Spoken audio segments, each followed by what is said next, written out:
মানসিকভাৱে অসুস্থ এগৰাকী মহিলাক ধৰ্ষণ। সংখ্যালঘু সম্প্ৰদায়ৰ এজন ব্যক্তিয়ে এটা কেম্পত ধৰ্ষণ কৰাৰ অভিযুক্তক আৰক্ষীয়ে গ্ৰেপ্তাৰ কৰিছে। শতাধিক মহিলা আৰু পুৰুষে কোকৰাঝাৰ থানাক ঘেৰাও কৰি থানাৰ সন্মুখত প্ৰতিবাদ বহিল।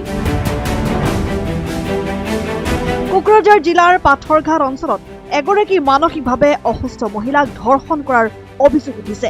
এই ঘটনাৰ সৈতে জড়িত অভিযুক্তক আৰক্ষীয়ে গ্ৰেপ্তাৰ কৰিছে।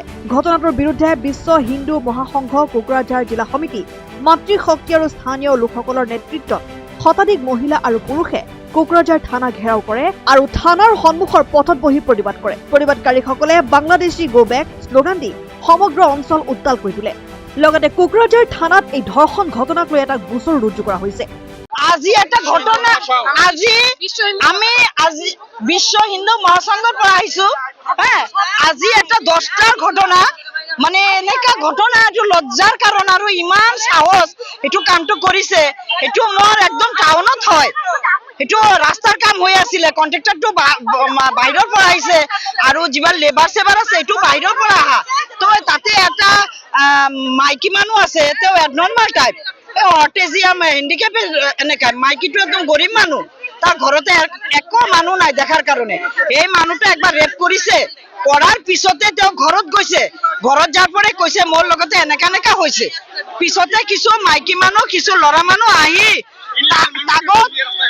তাৰ লগতে কৈছে যে এইটো নৰ্মাল মানুহ, কিবা হ'ব পাৰে, মিছা কথা ক'ব পাৰে, ঠিক নাই, মোৰ লগত চল, মই দেখাই দিবি তোৰ লগত কি হৈছে না হৈছে কোন মানুহটো।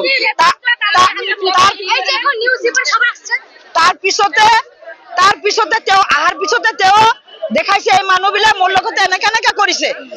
এই তেওঁ ভৰিত ধৰিছে, ধৰে আবাৰ খুচি লৈ গৈছে ৰেপ কৰাৰ কাৰণে। আপুনি ভাইটো বলক কিমান ইমান সাহস। তাৰ পিছতে যেতিয়া পাব্লিক যেতিয়া মাৰিছে, তেতিয়া কন্ট্ৰাক্টৰ এইবিলাক ভয় পাই পুলিচক থানাত ফোন কৰিছে। তাৰপৰা পুলিচে তাতে জয় উঠাই লৈছে। মই ইমান ডিমান্ড কৰিছো, আমাৰ বিশ্ব হিন্দু মহাসংঘ আৰু যিমান পাব্লিক আছে আমাৰ হিন্দু মানুহবিলাক, আমাৰ এটাই ডিমান্ড, পুলিচ থানাৰ পৰা কয়দিক লৈ আহক, ৰোডত ৰাখক। মই কি কৰিম এইটো মোৰ decision.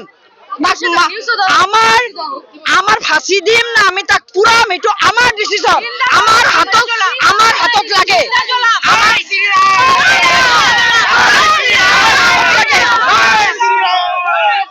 News desk report, N24 Assam.